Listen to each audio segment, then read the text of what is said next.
Welcome to the Salmon Runs YouTube. Enjoy the video. In this video, I will explain how to make vegetable soup. First, let's gather our ingredients. You'll need about 2 cups of mixed vegetables, finely chopped. Think carrots, green beans, and peas for a vibrant mix.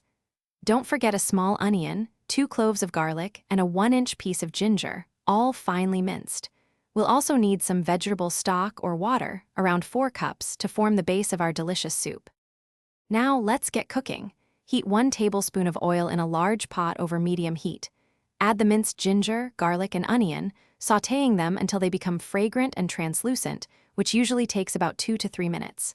Next, toss in your chopped mixed vegetables.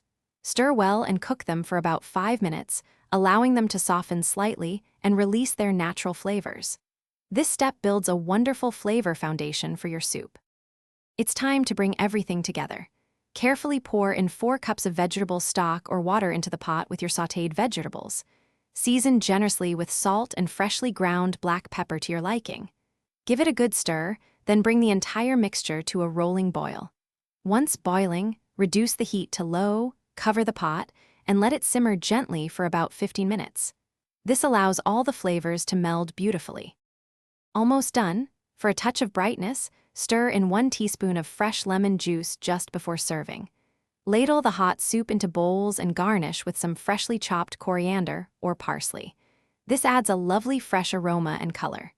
Serve immediately and enjoy your homemade, nutritious vegetable soup. Remember to check the description below for a link to some fantastic darn tough socks and other great deals. Thanks for watching. Consider subscribing if we helped you.